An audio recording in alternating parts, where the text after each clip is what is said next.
There is a street in the town of Ijibuode where the trees grow tall and the air smells like rain, even in the dry season. On this street, every child knew one name before they knew how to tie their shoes. That name was Pastor Emmanuel. He was not a tall man. He was not a rich man. He wore the same brown sandals to church every Sunday, and his Bible was held together with a rubber band. But when Pastor Emmanuel smiled, the whole street smiled with him. When he prayed, even the dogs stopped barking. He ran the children's ministry at Lighthouse Gospel Church, a small white building at the end of the street. Every Saturday morning, the children would run to the church, not because their parents told them to, but because something inside them just pulled them there. Pastor Emmanuel taught them songs. He told them stories. He prayed over them with a voice so gentle it felt like a warm hand on their heads. But not everyone on that street was happy about this. Not everyone clapped when the children clapped. Not everyone smiled when they smiled. Sister Funk watched from the doorway of the church with eyes that never quite matched her smile. She had been at Lighthouse Gospel Church for 15 years. 15 long years. And every Saturday, she watched the children run past her, straight to him. She tightened her fingers around her Bible and whispered something no one could hear. Pastor Emmanuel noticed the tension the way you notice a stone in your shoe. Small. Irritating. Hard to ignore. It started on a Tuesday. He was arranging the children's chairs in the church hall when he heard two women talking outside the window. He did not mean to listen. But the words came through the thin walls like smoke. I heard he keeps the children back after everyone leaves, one voice said. Who told you that? Said the other. Sister Funk mentioned it. She said she saw it herself. Pastor Emmanuel stood very still. His hands stopped moving. He had never kept the children back. Not once. He always sent them home before dusk, and always with at least 2 adults present. He stepped outside, but the women were already walking away. He did not know their faces. He only knew the words they had left behind, floating in the evening air like dust. That night, he sat on his porch and watched the stars come out one by one. He was a patient man. He believed that truth was like fire. You could hide it for a while. But you could never truly put it out. Still, something cold settled in his chest. Something that felt very much like the beginning of a storm. He opened his Bible and read. But the words he kept returning to were these: be sober. Be vigilant. Because your enemy walks about like a roaring lion, seeking whom he may devour. He closed the book and bowed his head. Among all the children in the Saturday morning class, there was one boy who sat apart. His name was Michael. He was 8 years old with big, quiet eyes and hands that never seemed to know where to go. He would sit at the edge of the group, not quite inside the circle, not quite outside it. He listened more than he spoke. He watched more than he played. The other children liked Michael well enough. But they had learned not to wait for him to raise his hand or volunteer for games. Michael lived somewhere quieter inside himself. Pastor Emmanuel noticed Michael on his very first day. He had a gift for noticing quiet children. He understood them in a way that loud people sometimes cannot. One Saturday, after the singing was done and the story was told, Pastor Emmanuel was walking between the rows of small chairs when Michael tugged gently on his sleeve. Emmanuel crouched down. Yes, Michael. Michael looked at his shoes. Then he looked up. His voice was very low. Pastor, I saw Sister Funk talking to your book bag. When you were outside. Emmanuel felt something tighten in his stomach. Talking to my book bag? What do you mean, son? Michael shook his head slowly, as if the words were too heavy to carry any further. He looked away. Emmanuel placed a hand on the boy's shoulder. It is okay. You can always tell me things, Michael. Anything at all. But Michael said nothing more. And when his mother came to collect him, he walked out without looking back. Sister Funk was a careful woman. She did not shout. She did not argue. She smiled at everyone and spoke in a voice so smooth and so sweet that people often did not notice what the words were actually doing. She began with the parents. At Wednesday evening prayer meetings, she would sit beside the mothers and lean close during quiet moments. I pray for Pastor Emmanuel, she would say softly. I pray he does not let his enthusiasm carry him too far. Children need firm boundaries. Spiritual boundaries. The mothers would nod, unsure exactly what she meant but feeling vaguely worried. Then she moved to the children themselves. During breaks between church activities, when the adults were busy with their conversations, Sister Funk would gather 2 or 3 children around her. Did Pastor Emmanuel tell you not to tell your parents what happens in class? She would ask, her voice low and curious. The children would look at each other, confused. No, Sister Funk, they would say. Good, she would say, patting their heads. Good children always tell the truth. The seeds were small. But they were being planted carefully, in soft soil, where they could grow without anyone noticing. That Sunday, for the first time since Emmanuel had started the children's ministry, one child refused to join the prayer circle. Her name was Blessing. She was 6 years old. She stood at the back of the room with her arms crossed, shaking her head. I don't want to, she said. Mama said. Emmanuel looked at her. He looked at the door. And he wondered who had spoken to Blessing's mama. Pastor Emmanuel was not a man who liked conflict.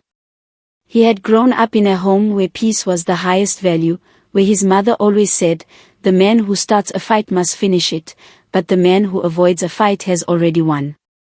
So he sat with himself for many days, turning the problem over in his mind like a stone he kept finding in his path. He could go to Sister Funk directly. But what would he say? That a small boy had seen her talking to his book bag? That a 6-year-old girl had refused to pray? These were not accusations. These were whispers. And in church, whispers had a way of becoming wildfire when you tried to chase them. He could go to the pastor in charge, Brother Ode. But Brother Ode was a busy man who trusted everyone equally and questioned no one. He would only call them both in and ask them to pray together. That would solve nothing. So Emmanuel watched. He kept his eyes soft and his ears open. And then he noticed something that made his skin go cold. Sister Funk knew things she should not know. She knew that he had moved the Saturday class from 10 o'clock to 9:30, a change he had only told 2 parents, by text message. She knew that he had planned to introduce a new memory verse that week. She had mentioned it casually at the church gate, as if it were common knowledge. Emmanuel stood very still in the churchyard and thought very carefully. Somebody was watching him closely. Very closely. The lies were small at first. So small that even the children who carried them did not know what they were carrying. Sister Funk would pull a child aside during a break and say something like, "Did Pastor Emmanuel tell you that children who talk too much in prayer will be punished?" The child would look confused, because Emmanuel had never said that. But confusion and fear are cousins. And a confused child will sometimes nod just to end the discomfort. That nod would become a story. The story would travel home in a school bag and arrive at the dinner table. A parent would hear it and frown. And the frown would grow into a question, and the question would arrive at church the following Sunday, aimed at Pastor Emmanuel. "My daughter says you told the children they must not speak during prayer." Emmanuel would look baffled. "I never said that, Brother Kola. I always encouraged them to speak freely." But the damage was done. Because even when a person is proven innocent, the question leaves a stain. It is like asking someone, "Are you sure your hands are clean?" They will look at their hands for the rest of the day. By the end of that week, 3 families had quietly stopped sending their children on Saturdays. Emmanuel sat in the empty hall and counted the chairs. 20 chairs. 14 children. The number felt like a wound. He bowed his head in that quiet room and asked God for wisdom, because he could feel the walls closing in and he did not yet know what was building them. It started with bad dreams. 3 children from different families told their parents on the same week that they were afraid to sleep. Not afraid of the dark, but afraid of something in the dark that they could not name. One child said she dreamed that someone had locked the door of the church and hidden the key. Another said he dreamed he was falling into a hole while the adults looked down and did nothing. The third child, a girl of 7, simply woke up crying and could not explain why. The parents spoke to one another the way parents do, quietly, carefully, watching each other's eyes for confirmation of their own fears.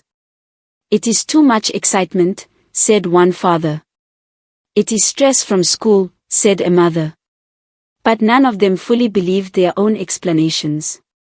Then Michael's mother called Emmanuel on a Thursday evening. Her voice was steady but careful, the way a person speaks when they are trying not to tip something over. "Pastor Emmanuel," she said. "Michael said something today that I need to tell you.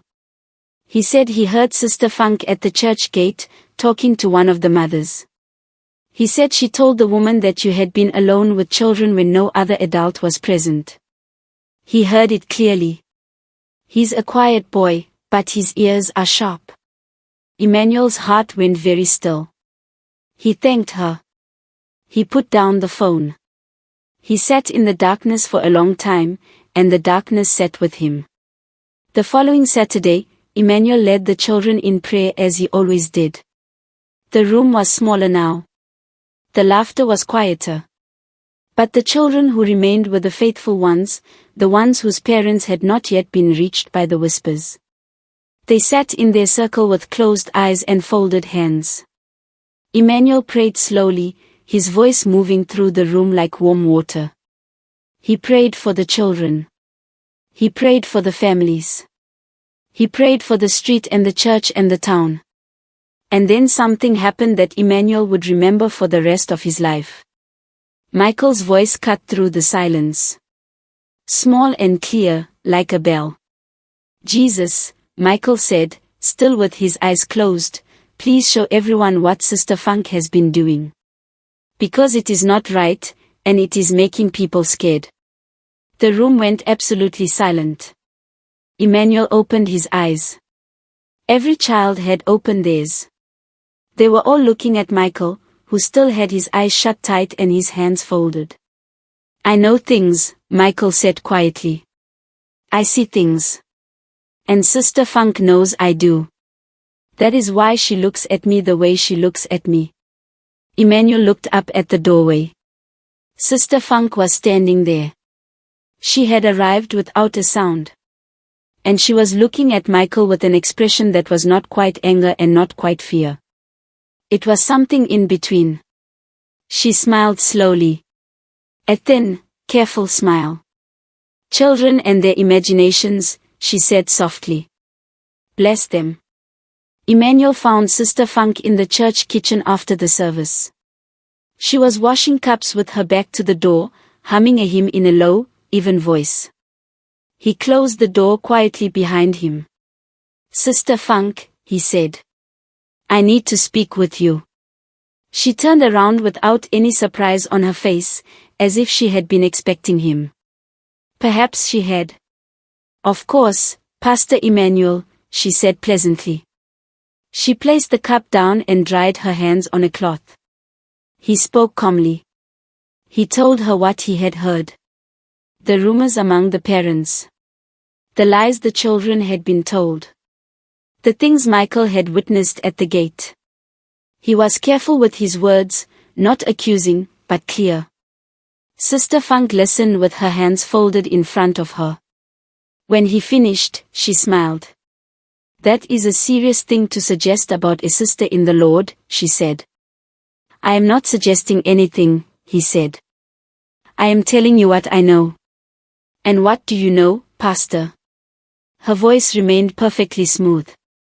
You know what a small, troubled boy says he heard? Is that your evidence? Children imagine things. You know this better than anyone. Emmanuel looked at her steadily. I am not here to argue. I am here to ask you to stop. Her smile faded. Just slightly. Just enough. You should be very careful, Emmanuel, she said, returning to the cups. Very, very careful. People in glass churches should not throw stones. Emmanuel began to pay closer attention to the adults around him. Not with suspicion, but with the quiet focus of a man who knows that a storm is coming and wants to understand the direction of the wind. He noticed that Brother Kohler, who had once greeted him warmly every Sunday, now offered only a short nod.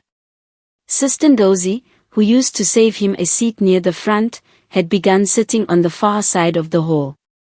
And then, one Monday morning, he found a folded piece of paper slipped under the door of the small church office he used for prayer preparation.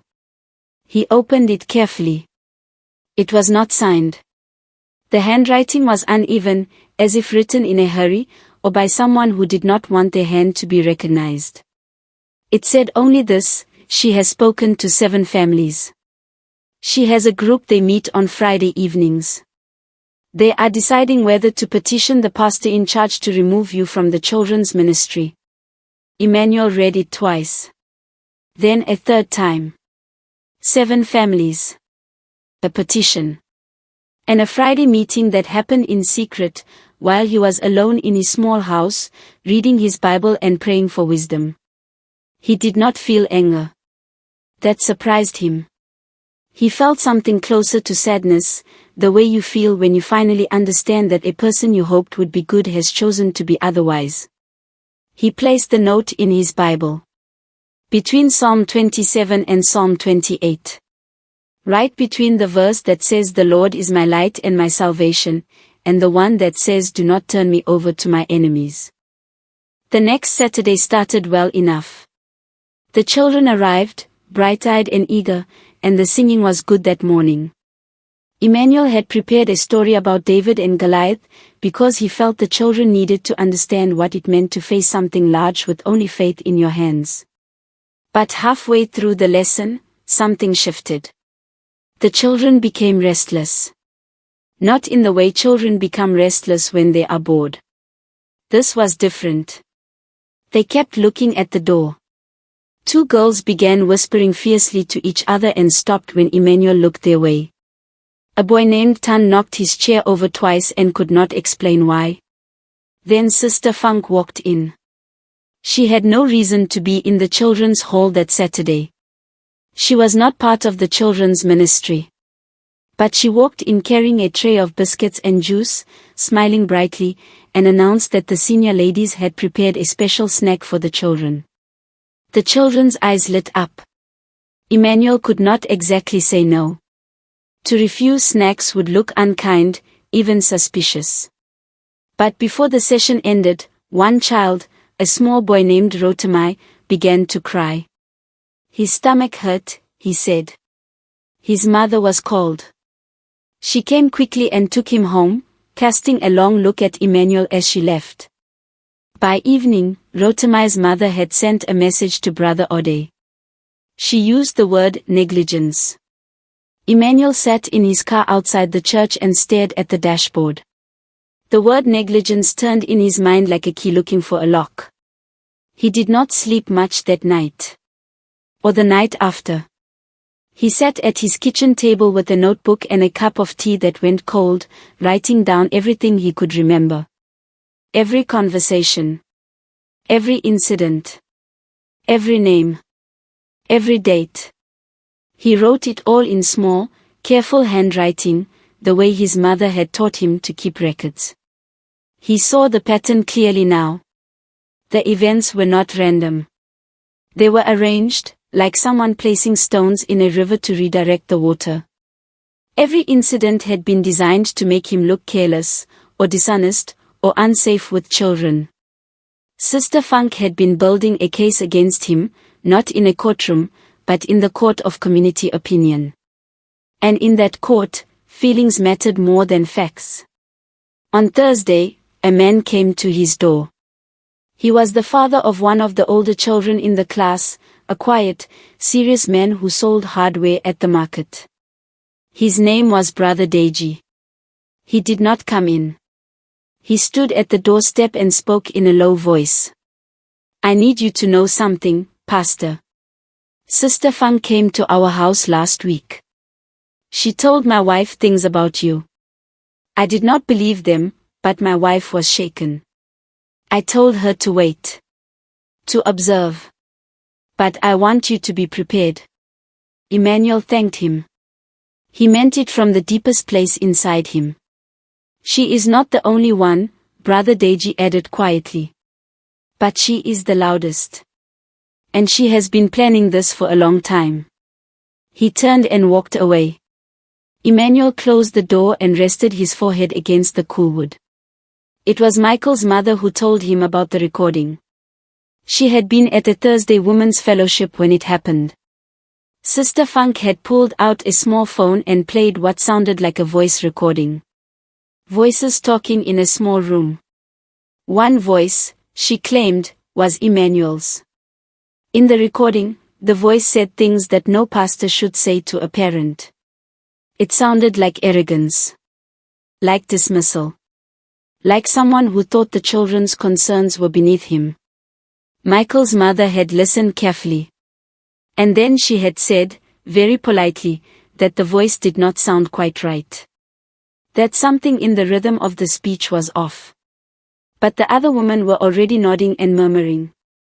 She came to Emmanuel the following morning. She played it again from memory, repeating what she had heard as closely as she could. Emmanuel listened with his eyes closed. And then he exhaled slowly. He knew that recording. He had attended a conference in Lagos the previous year where he had spoken at a panel discussion. Someone had recorded it. In the original, the sentence had a different end. The words Funk had played were cut and rearranged. Like a puzzle taken apart and reassembled to tell a different story. He sat very still for a long time. Then he said, "I need to find the original recording. I believe it exists online somewhere," Michael's mother said. "From the conference?" "Yes," Emmanuel said. "Yes, it does." He looked at his hands. "She has made a mistake. A small one. But it is enough." The rumors now moved faster than Emmanuel could walk. They had taken on a life of their own, spreading from house to house the way a smell moves through a market. He would arrive somewhere and conversations would shift. Shoulders would angle slightly away from him. The worst part was not the suspicion. It was the silence from people he had considered friends. Brother Emeka, who had once helped him carry chairs for the children's hall, stopped returning his calls. Sister Adiz, who had cried at one of the children's graduation ceremonies because of a sermon Emmanuel had preached, now looked through him in the church lobby like he was made of glass. Then that Sunday, during the regular service, something almost unbearable happened. Sister Funk stood up during testimony time and gave a long, elaborate praise report. She thanked God for protecting the church from wolves in sheep's clothing. She did not mention any names. She did not need to. She looked briefly toward the side of the hall where Emmanuel sat. It lasted only a second. But it was enough. A few people in the congregation glanced at Emmanuel. He kept his face very still. He clapped when the congregation clapped. He said amen when they said amen. He did not leave. He did not flinch. He sat in his chair like a man who knows that the storm will pass, because storms always do. But he counted the faces that had not looked at him. And he was grateful for each one. The first sign of the tide turning was so small that Emmanuel almost missed it. It was during a Saturday break, while the children moved outside to play. Emmanuel was rearranging some materials on the table when he glanced through the window and saw something unexpected. 3 of the children, including Blessing, the girl who had refused to pray weeks earlier, were standing in a little group at the edge of the yard. Sister Funk had approached them and was crouching down to their level, speaking softly. But the children were not responding the way they used to. They were not nodding. They were not being drawn in. Blessing had her arms crossed. A boy named Chakumika had turned his body slightly away. And Michael, standing a little apart as always, was watching Sister Funk with those quiet, steady eyes of his. Sister Funk looked up. She saw Emmanuel watching from the window. She straightened slowly and walked away. Later, when the children came back inside, Blessing pulled at Emmanuel's hand. "Pastor," she said, "why does Sister Funk always want us to say bad things about you?" Emmanuel crouched down. His heart was full. "What do you mean, Blessing? She keeps asking us questions. But we know the answers are not true." She looked up at him. "We know you, Pastor Emmanuel. We are not babies." He smiled. For the first time in many weeks, the smile came completely naturally. "No," he said. "You are certainly not babies." Then Michael leaned in and whispered, "She is planning something for next week. Something big." Emmanuel moved carefully after that. He did not rush. He did not react. He simply gathered. He found the original conference recording online, from the Ministry of Children's Development website. He downloaded it and compared it to what Michael's mother had described hearing from Sister Funk's phone. The difference was clear. In the original, Emmanuel had said, "We should never dismiss the spiritual instincts of children. They sense things adults overlook." The recording that Funk had played had been edited to remove the first part of the sentence. What remained made it sound dismissive instead of protective. He wrote all of this down. He also gathered 2 parents who were willing to give honest accounts of what Sister Funk had told them. Brother Deji agreed to speak, as did a quiet woman named Sister Philomena, who had been at the Friday evening meeting and had felt uncomfortable with what she had heard. He spoke with them separately. He did not ask them to accuse anyone. He only asked them to tell the truth, exactly as they had witnessed it. He wrote it down and asked each of them to sign their names. He was not building a weapon. He was building a record. There is a difference. Through it all, he kept running the children's class as he always had. He prayed with them. He sang with them. He told them stories. And when he prayed, he noticed that more of them prayed with him now, more honestly, more deeply, as if the trouble in the air around them had somehow made them more serious, more real. Something was forming. Something that Funk had not planned for. The special prayer session was Emmanuel's idea. He announced it the previous Sunday. A prayer and testimony morning for children, parents, and church members. Open to everyone. No agenda, he said. Just open hearts and open prayers. Some families who had drifted away came back that morning, drawn by curiosity or perhaps by something quieter and harder to name. The hall was fuller than it had been in weeks. Even Brother Ode, the pastor in charge, sat near the front. Sister Funk arrived and sat at the side, near the back. Emmanuel started the session with a song. Then he prayed. His voice was steady and warm, and there was nothing in it that resembled accusation or theater. He simply prayed. For the children. For the families. For the church. For truth. Then he invited the children to pray out loud if they felt moved. For a moment, there was silence. The kind of silence that is not empty but full. Then Michael stood up. He did not raise his hand. He simply stood, and the room felt it and became still. His voice was clear and unhurried. God, he said, please let the people here know what has been happening. Not to get anybody in trouble. Just so the truth can come out. Because secrets that hurt people are not the same as secrets that protect them. He sat back down. In the back of the hall, a woman began to cry. Softly at first. Then without holding back. Everyone turned. It was Sister Philomena. Sister Philomena stood up before anyone could stop her. Her voice shook at first. But it grew stronger as she spoke. She told the congregation that she had attended the Friday evening meetings. She described what was said. She named the things that Sister Funk had told the group about Emmanuel. The false stories.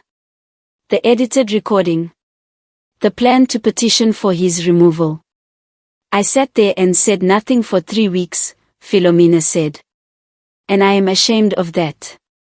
But I cannot sit here and watch an innocent man be destroyed in the name of church politics. The room was absolutely quiet. Sister Funk stood up from the back. Her face was composed. It was the face of a woman who had prepared for this moment and had her answer ready. I am sad that Sister Philomena has been misled, she said calmly. The meetings she is referring to were simply community welfare discussions. Nothing more.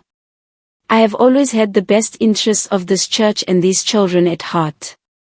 She looked at the congregation with a warm, inclusive smile. It was a skilled performance. For a moment, the room seemed to lean toward her. But Emmanuel reached quietly into his jacket and brought out his phone. He connected it to the small speaker at the front of the room. I would like to play something, he said. 2 recordings. One after the other. I would like everyone to listen carefully to both. The first recording was the edited version. The one Sister Funk had played at the Women's Fellowship. The voice sounded cold and dismissive. Murmurs moved through the congregation. Then Emmanuel played the original. The full, uncut version from the conference website. The same voice. But the sentence was complete. And the meaning was completely different. The silence that followed was different from all the silences before it.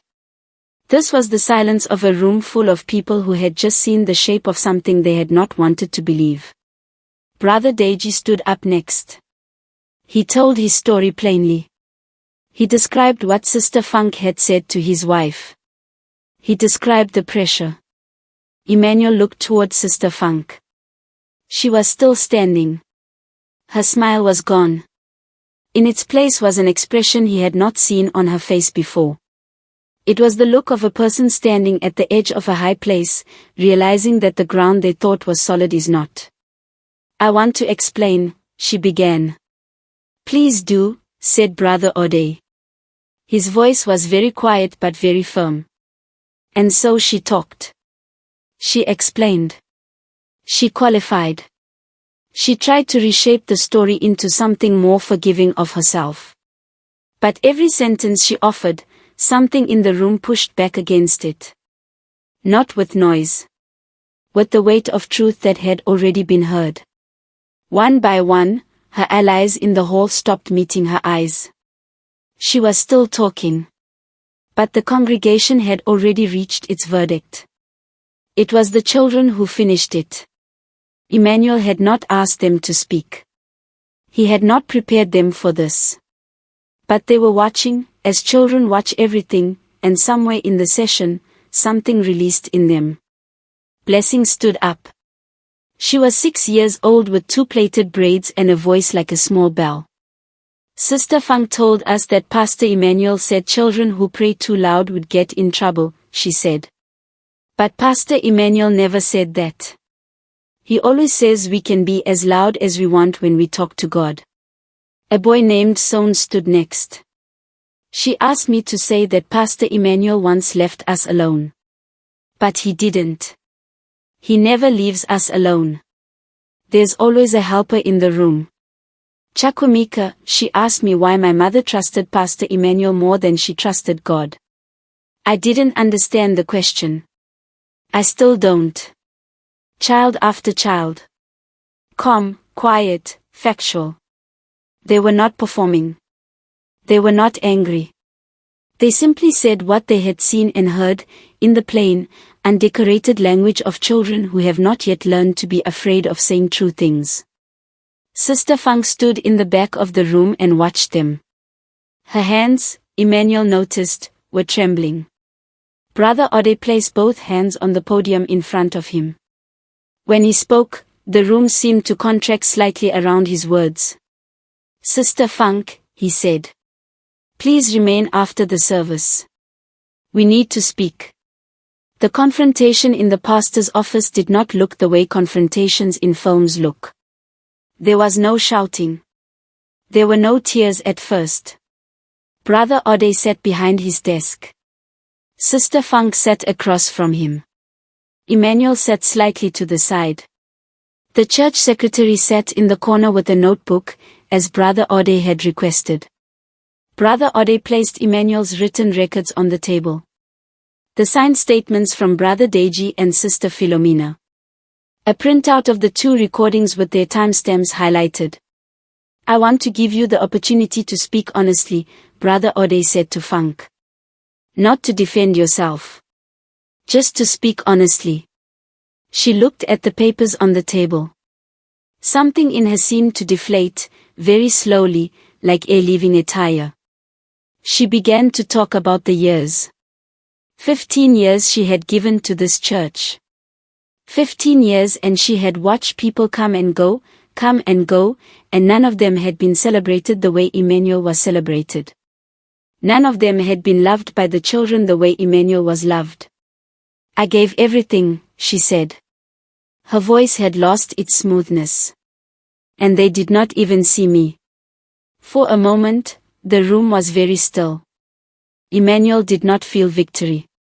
He did not feel anger. He felt something quieter and more difficult.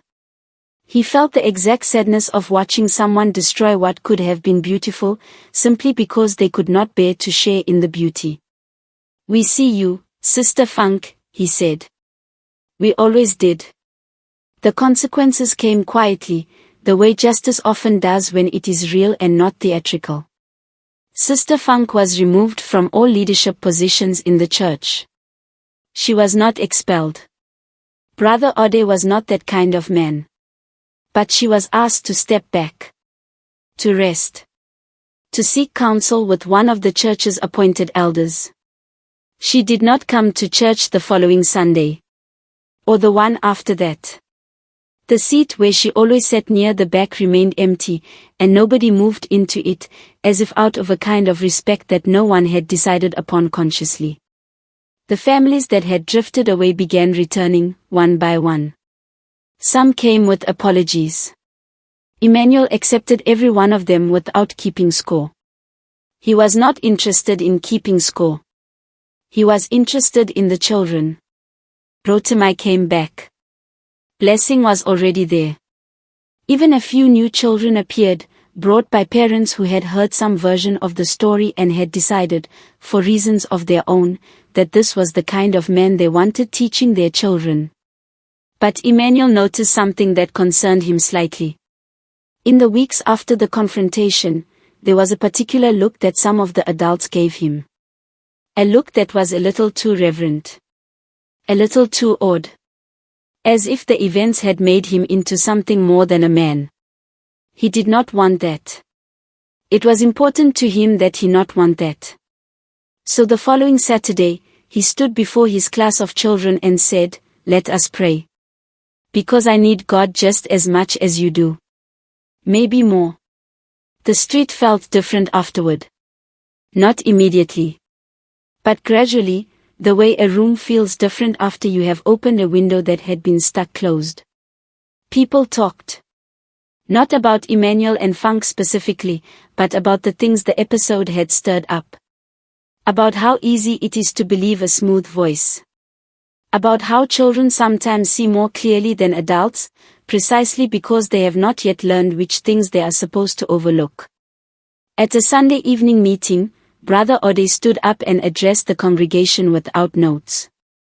"We almost lost a good man," he said simply. We nearly let ourselves be blinded by our own desire to believe the worst. We need to be careful about that. About the ease with which we turn against the people who serve us. People nodded. Emmanuel nodded too. But he was watching the room carefully, the way he always watched rooms now. And what he saw was this: on the far side of the hall, two people he did not recognize were whispering to each other while Ode spoke. Their eyes moved from Ode to him and back again with a particular, calculating quality. He did not know their names. He did not know their intentions. He could not yet say whether the look meant anything at all. But he filed it away in the quiet corner of his mind where he kept things that needed watching. Envy, he had learned, does not die when you expose it. It moves. It finds new hosts. It waits with tremendous patience for the next opportunity. He would remain awake. He had no choice now. The healing took time. Real healing always does. It was not the kind of healing where everyone shakes hands and the music plays and the hurt dissolves into sunshine. It was the slower, harder kind, where you wake up on a Tuesday morning and realize that you trust someone slightly more than you did on Monday. That is how it works in real communities, on real streets, among real people. Emmanuel spent more time with individual families that month. He visited homes. He sat on verandas and drank tea and listened to people talk about things that had nothing to do with church. He understood that trust is not rebuilt through grand gestures. It is rebuilt through small, repeated, ordinary ones. Michael came to Saturday class every week without missing a single session. He sat in the circle now, not at the edge. He still did not speak much. But his presence had a weight to it, a settled quality, as if some internal storm had passed. On the last Saturday of that month, Emmanuel asked Michael to lead the opening prayer. The boy looked up with wide eyes. Emmanuel nodded. Michael stood. He folded his hands. He looked at the other children around him and seemed to find something there that steadied him. He prayed for the church. He prayed for his street. He prayed for Pastor Emmanuel, by name, thanking God for a man who stayed when staying was hard. Emmanuel kept his eyes open and watched the boy pray. And he understood, for the 1000th time, why he had been called to this work. Not to be great. To be present. Many months later, a young man came to Emmanuel's door. He was perhaps 20 years old, thin and uncertain in the way of people who have something difficult to say.